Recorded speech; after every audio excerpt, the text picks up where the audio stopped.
Mambo jambo familia angu, karibu niambani kwangu. Uko vizuri? Nzuri. Natama yote ni sawa? Ndio. Okay, alright. Mungu akubariki. Familia angu, I'm very, very happy to see you this morning. And I decided today that I was gonna wear my favorite cowboy hat. I don't know if I can wear it, but I decided to wear it today. I needed to do something to cheer myself up and distract myself from something that I saw that I found very, very upsetting. I saw a video from a young woman by the name of Ionlyhaveeyesforyoubytheflamingos. Ionlyhaveeyes is a hairdresser and a masseuse, apparently. And but before we get into that, let me say, if you haven't liked and subscribed to my channel, please like and subscribe to the channel of Babu Eli-Ben-Eli. The channel is called Eli-Ben-Eli. I am Babu Eli-Ben-Eli, the bullheaded grandpa. Please subscribe to my channel. The numbers are climbing up, and they're climbing up at the pace that Allah means for them to climb up. So I'm happy. How do you like my hat, by the way? I think I always like wearing my hat. It always puts me in a good mood. But anyway, to repeat myself, I saw a video on a channel by a lady by the name of Ionlyhaveeyes, and in that video, she took it upon herself to redo the hair of Rocio, the Argentinian / Mexican lady who is currently Marwa's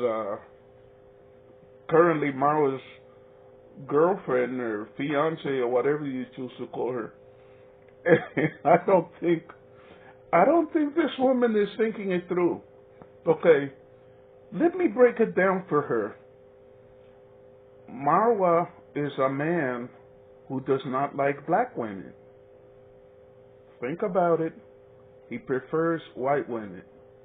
And even though Marwa has betrayed his own foolishness, because Rocio is not a white woman, she is a brown-skinned woman, but he's dating her. Follow the logic of what I'm going to say. Rocio is doing something which tells me that, she has certain kind of financial issues. At every opportunity that she gets, she's begging for chocolates. Apparently, she has a predilection. She loves eating chocolates, okay? And she loves walking around out in the sun. And this morning she had her hair redone into long braids like you see black women wearing. If she keeps walking around in the sunlight, her skin will get darker. If she keeps eating chocolates, her ass and hips will get bigger. And her hair has already been redone. Rocio's turning into a black woman.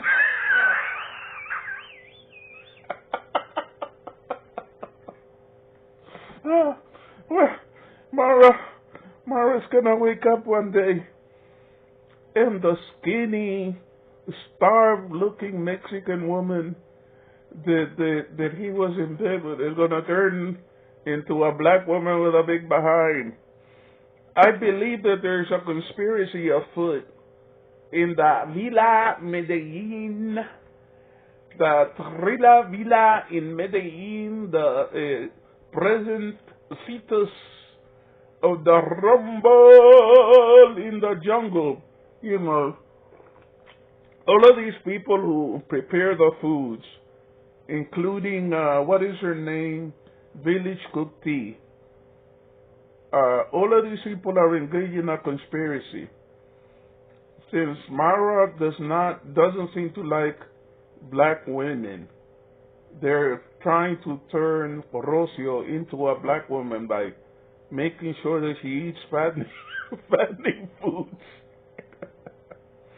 And they talked her into having her hair redone, and I don't like talking badly about any woman. It makes me feel uncomfortable.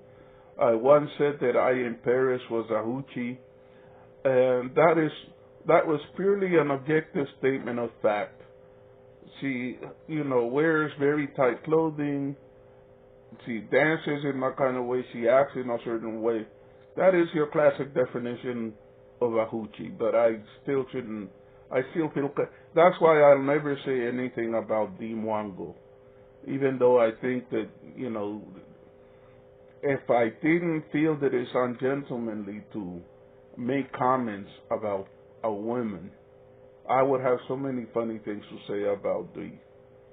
But, it was fascinating because all of this racism stuff, all of this self-hating racism on Marwa's part is so ridiculous. With her hair redone, that girl looks exactly like a black girl. She looks like a Somalian or something, but not a Somalian, an Ethiopian, but she looks like a black girl. And yet Maura runs around saying that he doesn't like, that he prefers to be with white women. And by the way, the last time that I checked, an Argentinian passport is not a very strong passport. So all of that rubbish about how he likes women with strong passports, that's a lot of nonsense. But the part that I wanted to comment on that really I found disgusting was they went ahead and redid Marwa's hair. First they shaved the sides, no problem. But then, that insect nest of his hair was washed. And, my God, that was disgusting to watch. The water in which his hair was being washed turned brown like the mud around his house. It literally turned brown. And I think I saw little specks of things just floating around in the surface of the water. They may have been dead mosquitoes or dead insects. Oh my gosh. That was really, really disgusting. It seems that the King of Kings, the Emperor of Nyabohanset, the Lord of Magori County, doesn't like to bathe. Doesn't like to wash his hair. That was the most disgusting thing that they shouldn't have shown that. That was not a good look. It makes it seem like if Mara is basically something that people accuse him of being, but you don't want him to literally be that. He looks like a neglected bum, a beggar. The color, the filth that came out of his hair. A man who claims to be rich and who claims to like the finer things in life, his hair should not look. It looked filthy, that water. I bet you they won't throw that in the fish tank. The fish would die. But anyway, I thought that was pretty disgusting looking. I'm convinced that I saw little things floating in the surface, possibly dead bugs that came out of his hair. Mboke is a very brave woman. It took a lot of courage to continue washing that hair after all of that filth came out. You could have gotten an infection by washing that hair. Anyway, the so-called party has collapsed. Most of the so-called international visitors probably feel discarded because the crowd of villagers and Mara cult members go away the minute that these people pass out their gifts and everything. A lot of them are beginning to leave. A lot of them are beginning to leave. And if you notice something, the so-called party videos, they're becoming smaller and smaller, and you know, the people in it are looking more and more pathetic. You know, this is not a good look for the village of Nyabohanset. The village of Nyabohanset has been made to look like these are a bunch of lazy beggars who don't know how to work for a living. You know, the people that are laboring on in that village seem to be all of these Marwa slaves who belong to the Marwa cult and are working to do what? What is it that they think that they're going to get from Marwa? They're going to get a blessing. A blessing implies that he has magical powers. They're going to get a blessing, their channels are going to grow, and they think they're going to become wealthy and all of this nonsense. The history of the people around Marwa shows that they come there, and yeah, Marwa does have, there are two parts to the Marwa cult. There are the people that are living right, there are the people who come to the village seeking his blessings. And there are the 500,000 people, brain-dead lemmings, who follow Marwa. And he tells them, before the day is over, please, let's try to give him at least 1,000 subscribers. They run like slaves and they go ahead and subscribe to these people. But there's something about subscribing to someone. If you subscribe to someone because you are told by your cult leader to go ahead and subscribe, that doesn't mean that you're going to watch their videos. That doesn't mean that you're going to pay them any, you just subscribe. And on paper, it looks like if their channel is growing and their channel is healthy. In reality, those channels don't generate any views.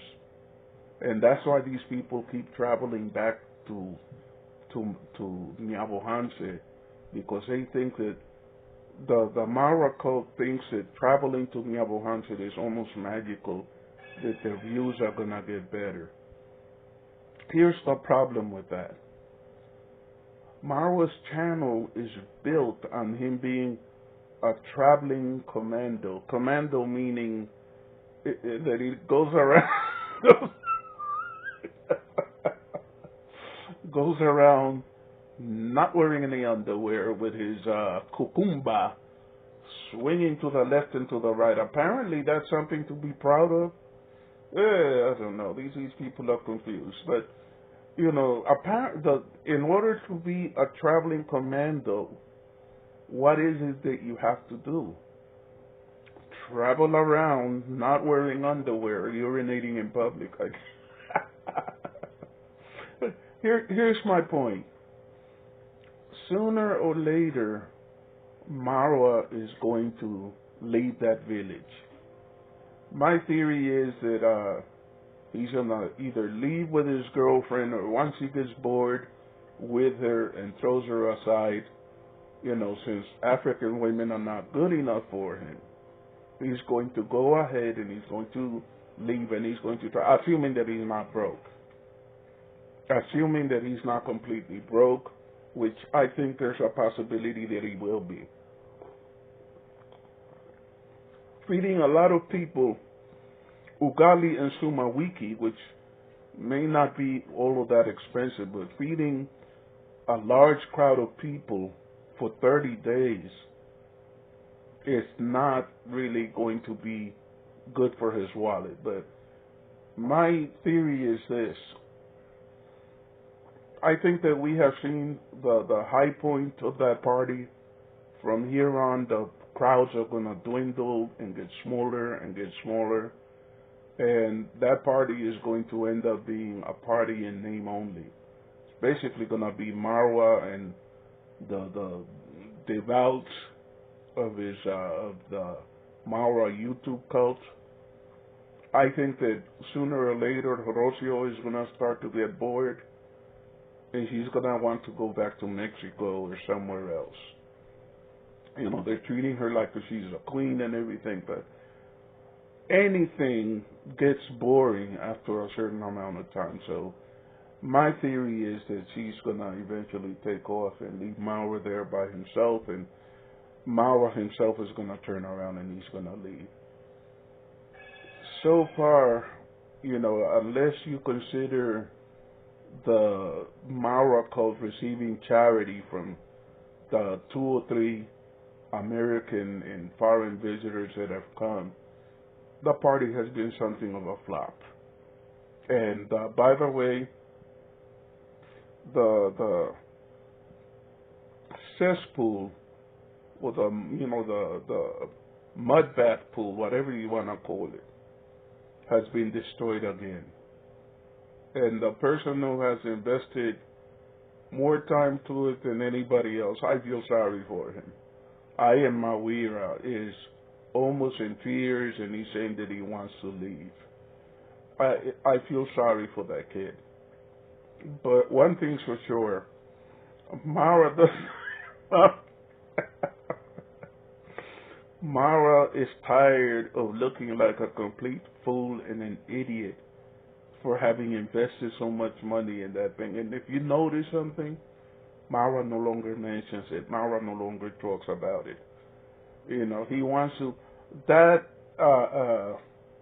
mud bath is a symbol of that party. The failure of that mud bath is a symbol of the failure of that party. You know, and they say that Mara is so broke that he's thinking of begging for more money to buy food for these people. And Black Beauty was asking, why doesn't he slaughter animals and feed these people proteins with tomatoes? Super wiki. It's not going to happen, and I'm going to tell you why. Mara is not a fool. You see, livestock, if you keep them around, will breed. And if they breed and produce other animals, what do those other animals mean? It means that Mara's money is increasing. He's not going to slaughter all of those goats and cows. All of this rubbish about how some of them are being stolen is a scheme that I think Mara is engaged in, of hiding these animals so that he doesn't have to slaughter them, and he can allow them to breed, and he can build himself a herd of goat and of cattle. You know, all of this thing about the chickens becoming sick, my theory is that those chickens are being hidden somewhere. You know, protein, animal protein is very, very expensive. And given a choice, Mara doesn't want to waste his valuable animals on these people. By the way, in case you haven't noticed, the overwhelming majority of people that are at the so-called party are villagers. If anybody thought that Europeans and Americans were going to be stupid and silly enough to spend thousands of dollars to get on a plane and go to this party, they were mistaken. There are a few people who, in the interest of worshiping Marwa, did do that. But, you know, this kind of shows you that the 500,000 subscribers that he has, you know, my question is, how many of those people were bought subscribers? In case you didn't know it, there are services, there are individuals that if you pay them the right amount of money, will manipulate the computer system and increase the number of subscribers that you have. I think that most of those subscribers are bought subscribers. Plus, an individual can have multiple accounts. So let's say that you have one person who has 5, 6, 10 different accounts. If you have 100 people like that, and Marwa says, you know, let's give this person 1,000 subscribers before the day's out. 100 people subscribe 10 different channels to this one person. It looks like 1,000. In reality, it's 100. I think that a lot of the subscribers that Mara has are those kind of subscribers. One of the things that I have done is I have looked at some of those subscribers that are Mara's list. A lot of them don't even have more than 2 followers. And what does that tell you? Those are sock puppets. Those are not real accounts. Those are accounts that people create for the sake of being able to generate votes or just for the heck of it. I don't know, but it's a deception. I think that if YouTube did a thorough examination of all of those accounts that he has, they would discover that most of them are phonies. But anyway, Familia Angu, if you haven't liked and subscribed to my channel, please do so. Please support your Babu Eli-Ben-Eli in his efforts to get to 1,000. You know, and my point of view about it is this: if you want to have a handful of pebbles, you can bend down and grab a handful of pebbles. If you want to have a handful of diamonds, it takes a little bit of time to get there. All of my subscribers, all of you are diamonds, and I appreciate and love each and every one of you. You are not fakes, you are not phonies, you are not bought channels. You know, I love you, and all of you other people who are looking on and enjoy my channel and everything, it costs nothing for you to subscribe, you know, and hit that bell so that you get notification for when my videos are coming out. And please comment and share if you like a video, you know, and if you want me to go ahead and tag you so that you receive notices, just leave me your name in the message with, and just say tag me, and I'll be happy to do it. In the meantime, for those of you, Familia Angu, Warafiki Angu, for those of you who celebrate Juma Mubarak, for those of you who are Sabbath keepers, Shabbat Shalom, and please keep your brother Eli in prayer. I'll see you hopefully tomorrow. Bye-bye.